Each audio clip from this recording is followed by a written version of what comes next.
My name is Amin Azman. I'm under the supervision of Eric Mer and Christophe Le Bourleau. I'm part of the METAIS laboratory in INSA Lyon.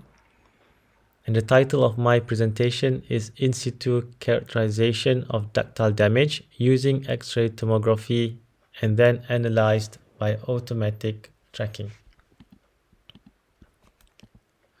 So this PhD revolves around the study of failure in metals.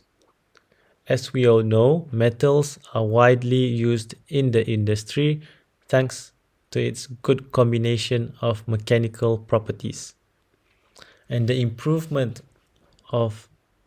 continuing improvement of this high strength material requires it to be damage tolerant. And to improve the tolerance or resistance of damage of this material requires us to really fully understand the damage mechanisms of these metals. Thanks to a very high number of studies in the literature on this topic, it is understood today that ductile damage is closely linked to the evolution of voids and is a process that can be composed of three different steps. First is void nucleation, in which the void appear and usually associated with the presence of second phase particles or inclusions. Second is void growth, in which the voids grow with plastic deformation. And thirdly is void coalescence, in which a link appear between the voids leading to the final fracture.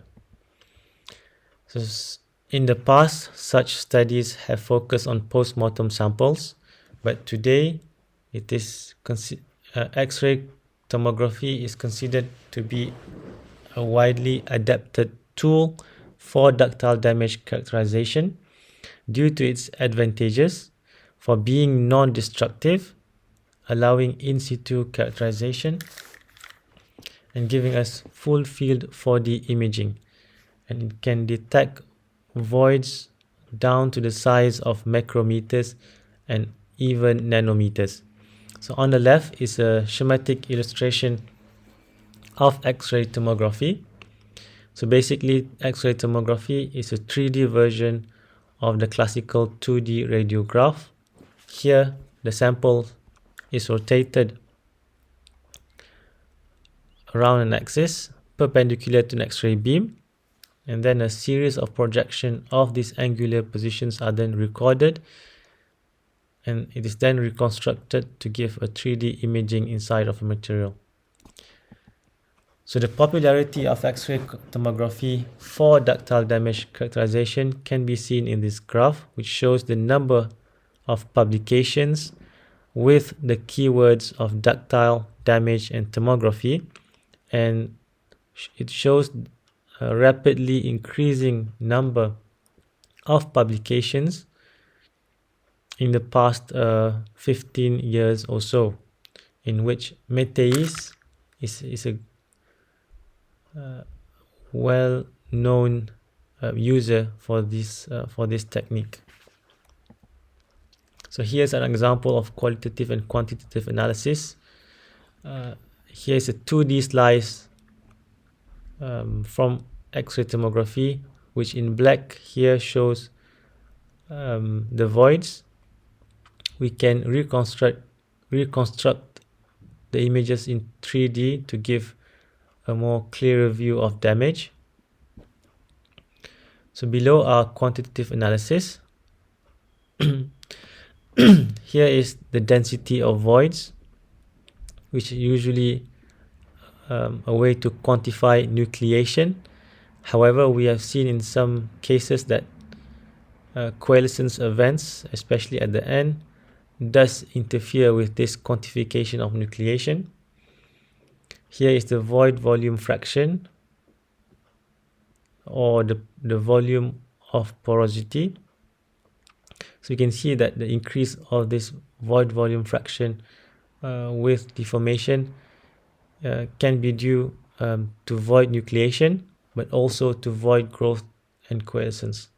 So here is the evolution of the largest voids, which is a way to characterize void growth, and it implies that it it is with the hypothesis that the largest voids remains the same, which is not true. So therefore, these quantitative analysis have shown some limitations of the mean field approach,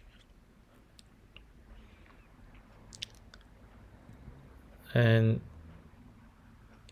it is in this PhD we try to attempt to overcome these limitations. So here are the objectives of this PhD. First is to use and improve an automatic tracking algorithm to follow the evolution of individual voids, and ultimately to separate the three damage mechanisms for us to study it separately. The second is to obtain a large database to compare ductile damage on many different kinds of metals using X-ray tomography, in which we will apply the developed tracking algorithm as a way of analysis, and then also compare it with the traditional approach. So here is the outline of this presentation. I will first present you the experimental setup. Secondly, experimental results using the mean field classical approach. Thirdly, I will present you the tracking algorithm, followed by results using the tracking, and lastly some conclusions and perspectives. So I will first present you the experimental setup. On the left is the in situ tensile machine, in which a sample is placed here perpendicular to X-ray beam, rotated on the stage, and the projections are being detected here. So the experiments were performed in synchrotron X-ray tomography, and I was very lucky to had the chance to perform the experiments in Soleil synchrotron in near Paris, in SLS synchrotron near Zurich. So the characteristics of the experiments are shown below, in which we can see that it is almost similar to allow us comparative studies. So on the left, the dimension is the dimension of the samples.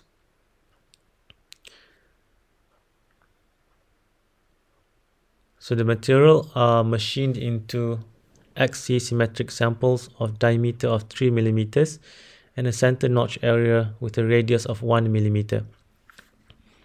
So the center notch area is the part in which the acquisitions are being made, and the tensile tests that were being performed were in the interrupted manner. And here, which shows the red dots shows each acquisition. So after acquiring the images from using X-ray tomography, they are then processed using Fiji and image processing software. So on the left is an example of a tomographic slice. Using certain threshold values, we are then able to segment the voids, and using the plugins, each of these voids can then be labeled, and we can extract quantitative information of each void, such as the size, the shape, and the position. We can also extract 3D qualitative imaging using surface mesh. So the material tested for this study are pure metals, so namely iron, silver, aluminium, magnesium, and zirconium. below are images of the microstructure of each metal, in which the grain size is calculated.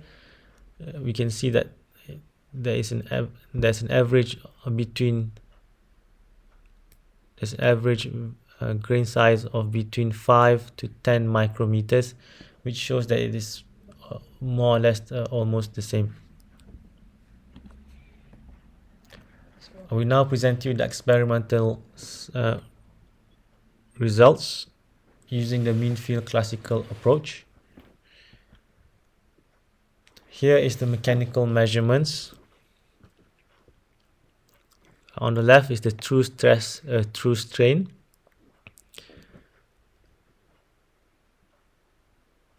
Which shows a difference in terms of ductility between the metals of different crystal structures. So FCC metals are shown to be the highest in terms of ductility, with the aluminium sample have undergone almost 400% in deformation. So it is followed by the iron and lastly HCP metals. So for the triaxiality, it can be observed that for all metals, the triaxiality values increases in more or less the same manner. So here are the spectrographs of the fracture surface of all the metals, in which with the purpose of calculating the surface area of this fracture surface, in which we can then calculate the percentage reduction of area Z, which again confirms the difference of ductility between the metals. So here are the 3D qualitative observations. We can see that here in the first row are the acquisitions before traction, and in the last row are acquisitions before fracture, the last acquisition before fracture. So you can see that with deformation there's an increased amount of voids.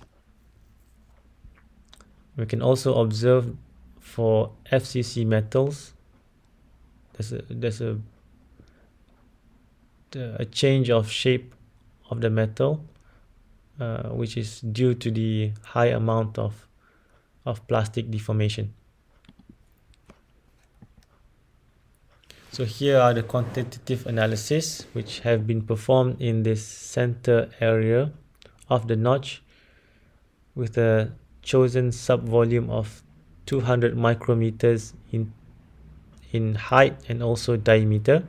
So this subvolume was chosen to be small enough to be considered homogeneous in terms of deformation and triaxiality, but also big enough to be representative. So on the left is the void volume fraction. We can see that the volume fraction increases at different strain rate. However, the rate of the increase seems to be similar for all metals, probably with the exception of aluminium. So here is the density of voids, and again we can see that the voids start to appear and increase at different strain values, in which the voids starts to appear in at lower values of strain for HCP metals, and then followed by iron, and lastly very little voids can be seen in FCC metals compared to the others. So here is the evolution of the average size of the largest voids, and we can see a linear curves for the metals, almost linear curves.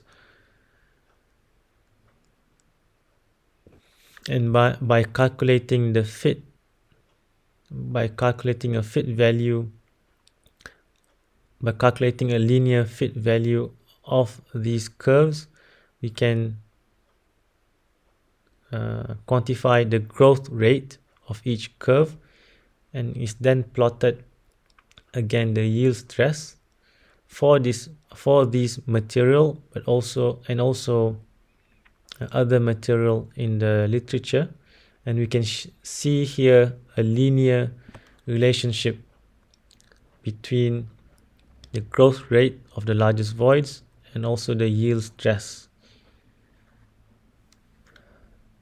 The only exception is the magnesium sample, which is probably due to the micro crack shape of the voids inside this magnesium sample.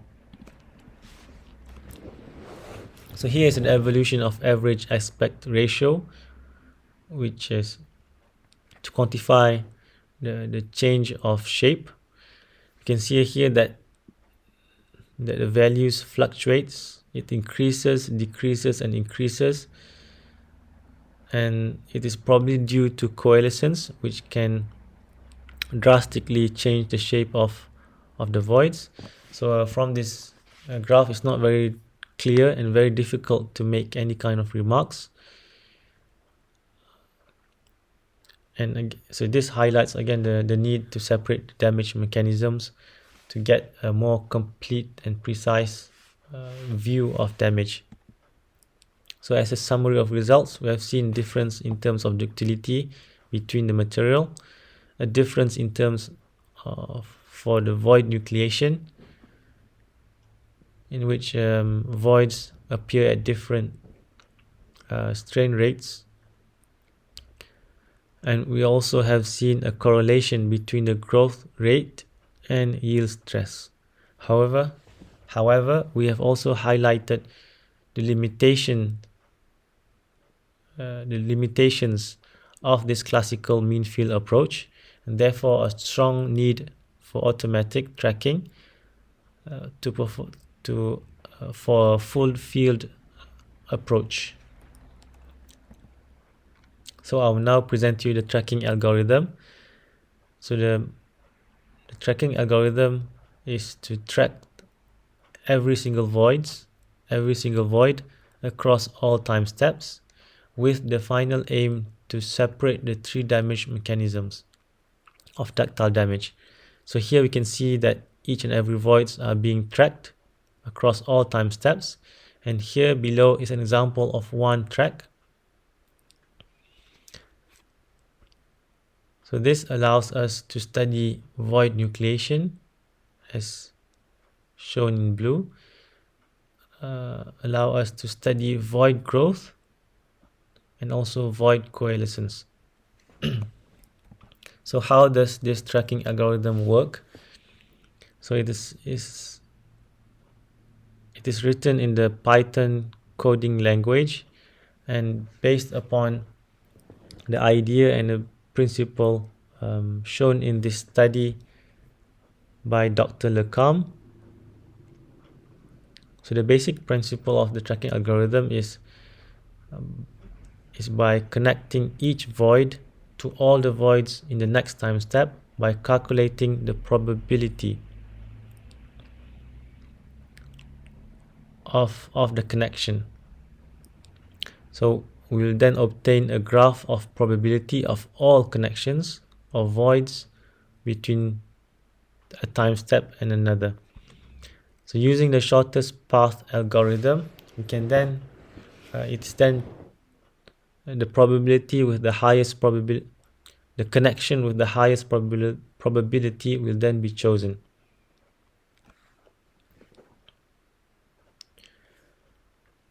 as in our case of ductile damage, which in certain material can contain up to 10 of thousands of voids.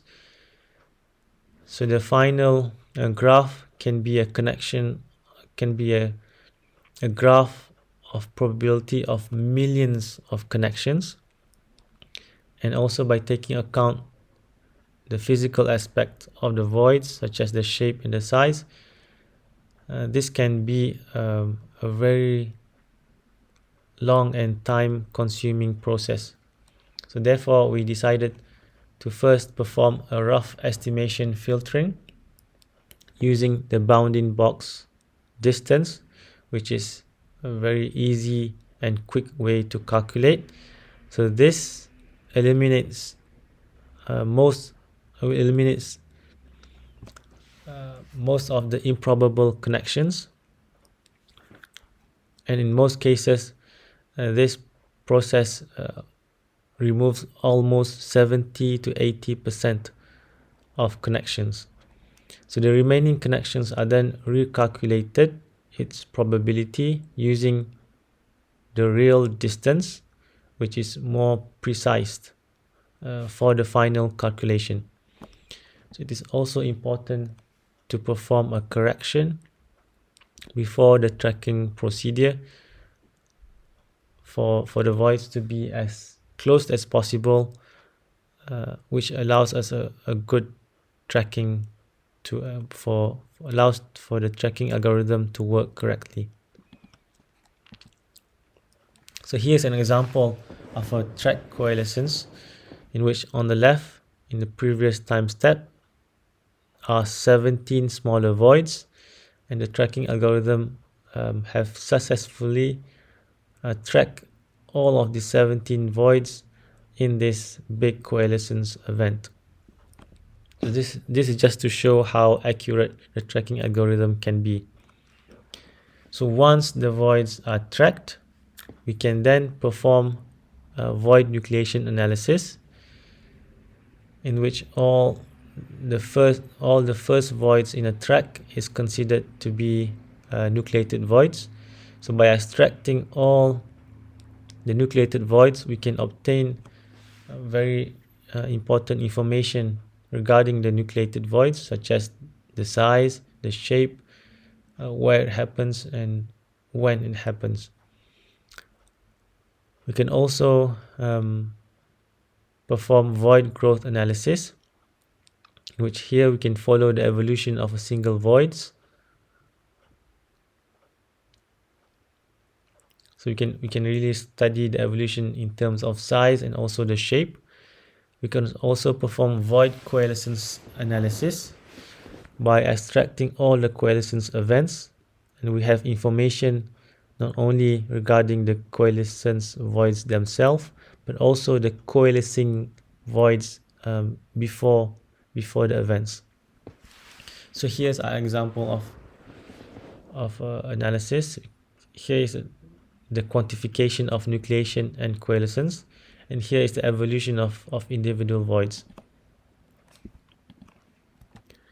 So another benefit of the tracking algorithm is that all the features that are not tracked or part of any track can be discarded from the analysis. So this is usually the unremoved ring artifacts, which is shown here. And by discarding this from an analysis allows us for a more precise quantification. So I will now present you the results using tracking.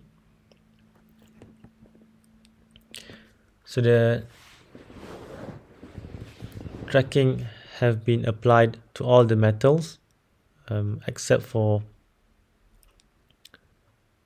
the silver sample, which contain very few voids. So you can see here that each void is connected across all time steps, and the movement of these voids is due to the plastic flow. is due to the strain flow. So in the aluminium sample, we due to the high amount of deformation and change of shape, it has to be taken with precaution.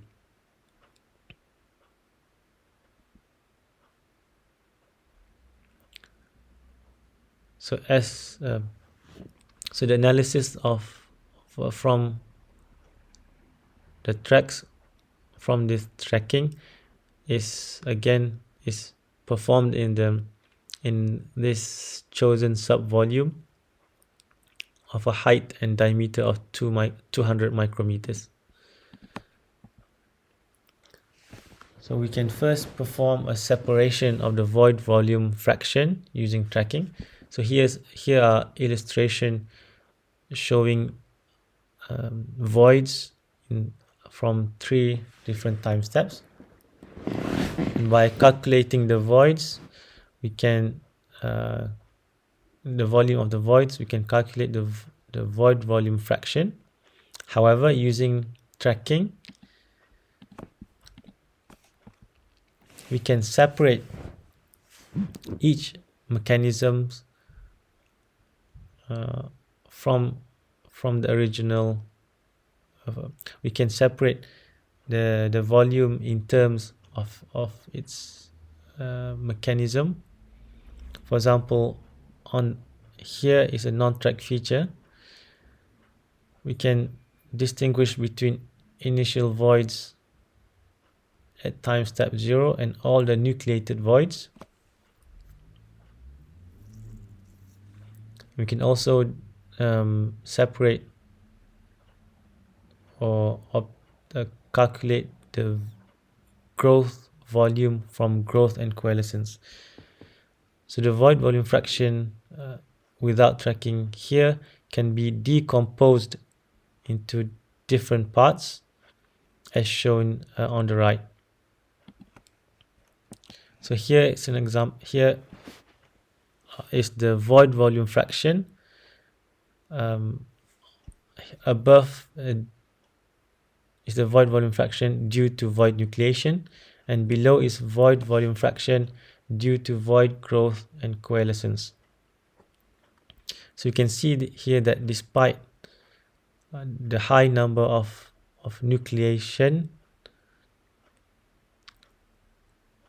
especially at the end, it is the void growth that really dominates the volume of pores, especially in this iron sample. So I will now present you the analysis of nucleation. Here we can see density of nucleated voids. We can compare with the density of voids without tracking. And you can see here that the values seems to be almost the same. However, a slight difference can be observed. For example, here, by zooming in here, we can see that the density of voids is slightly lower than the accumulation of nucleation, and this is due to coalescence. We can also see that here the density of voids is slightly higher, and this is probably due to the non-track features.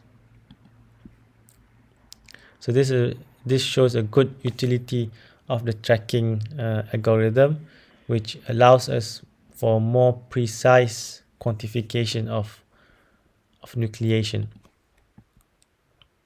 Here is the size of the nucleated voids, and we can see that for all metals, the number of voids are quite homogeneous for all time steps.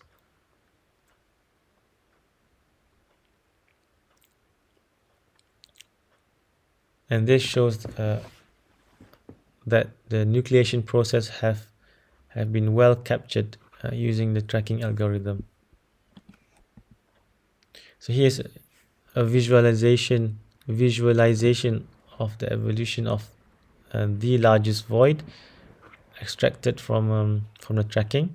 So you can see here how the voids evolve in terms of the shape and also the size. And it's interesting to see here that the aluminium is vastly different compared to the others, in which it is very allunated in the tensile direction due to the high deformation of the aluminium sample. We can then calculate the evolution of the size of all individual voids as shown below. And the starting point here shows the newly nucleated voids. So the growth hike which we can observe here are due to coalescence events. So all here are the voids that participates in the coalescence and then merging into one. So this shows that when coalescence happen, the largest voids no longer remains the same. So here is the evolution of the size of all individual voids before coalescence to allow us to quantify and characterize pure void growth, the pure growth of voids. And in blue here are the evolution of pre-existing voids. So you can see that for all metals, that the individual voids seems to grow in a non-homogeneous manner. You can see we can see that all voids, there seems to be a difference in terms of the growth rate for all the voids.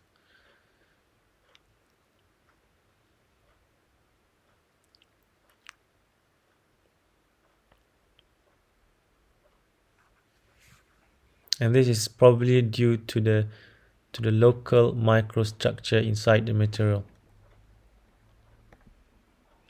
Here is the evolution of the aspect ratio of all individual voids before coalescence. And we can see that for all the voids,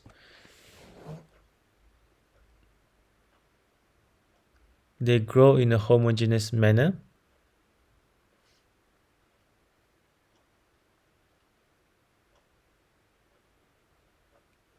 With HCP metals, we can see that it's almost constant. But with the iron sample, you can see a slight increase of the shape. Here in the iron sample, it must be taken with precaution due to the high deformation. So I now present to you the analysis of coalescence. Here is the visualization of all coalescence events. You can see here on examples. On the right are the voids after coalescence, and on the left is the voids before coalescence.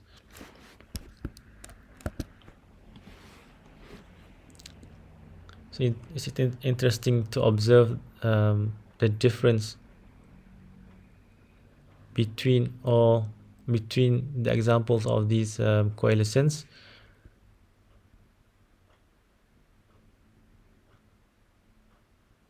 For example, here you can see a difference in terms of the angle of the coalescing voids before the coalescence event.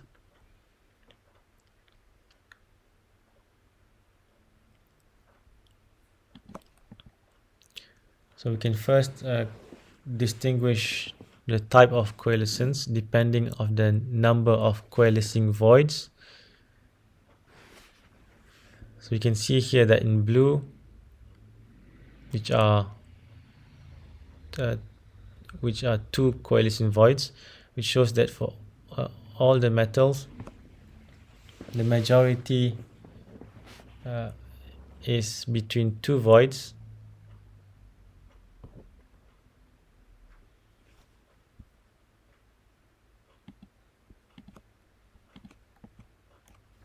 Here's the angle between the coalescing voids. You can see that that the majority of the coalescing voids are near 90 degrees, which shows more of an intervoid necking. So here is the aspect ratio of the coalescing voids. We can see that for the majority of the coalescing voids are in fact spheric in shape. So here's a small study showing comparing the samples of an iron sample, the samples of the iron material of two different geometries, which induces different triaxility initial values, and we can see that in terms of nucleation, that void seems to nucleate at lower strain values for the notch sample. And here we can also see that due to the large coalescence event, the density of voids seems to decrease. However, in reality, nucleation is in fact continue to increase. So this is a very good example of the importance of tracking algorithm to give us more precise information regarding the damage mechanisms in metals.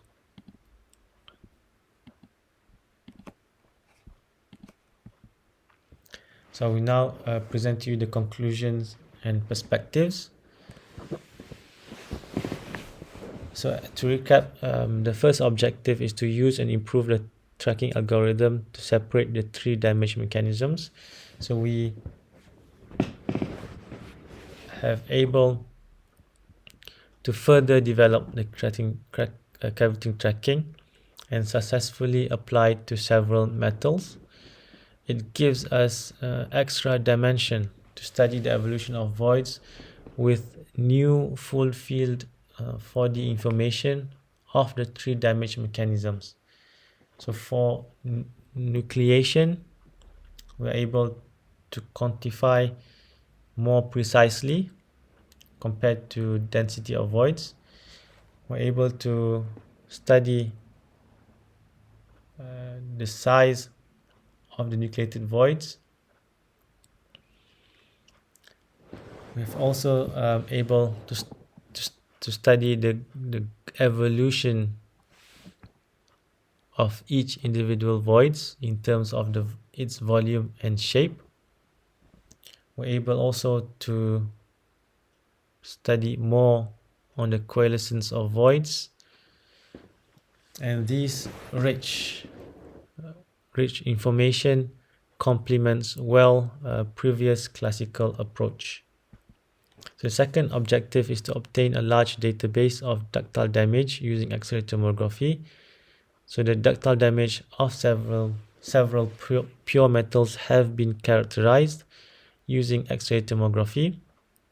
and then analyze both using tracking and a traditional approach. So some important findings uh, from this from these analysis, we can see a correlation between the growth rate of the largest voids with yield stress.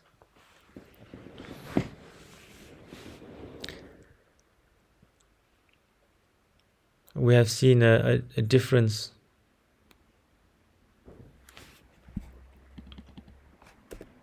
We have seen heterogeneity of volume growth of individual voids, but homogeneity in terms of the evolution of shape. We've also observed that the quiescence are mostly of intervoid necking. For the perspectives, in a very immediate future, in a very immediate future, is to finish all the damage analysis of the remaining data from the synchrotron experiments. So we have different aluminium alloys, magnesium alloys, and also cast iron. So it's very interesting to finish these analysis and maybe compare with the pure metals to study the effects of second phase particles, and hopefully the results and findings from these analysis can be published in publications.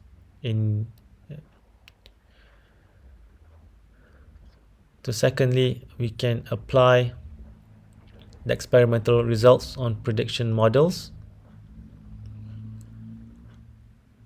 on all in nucleation, growth, and coalescence models. We also hope to continue to improve the tracking algorithm by coupling with finite elements and digital volume correlation to obtain more local values. We also hope to release the code for public use as open source, and hopefully to continue to improve the code ergonomy, especially in terms of the facility of use. So there are also different the possibilities of other kind of studies on ductile damage, such as the effects of texture on ductile damage.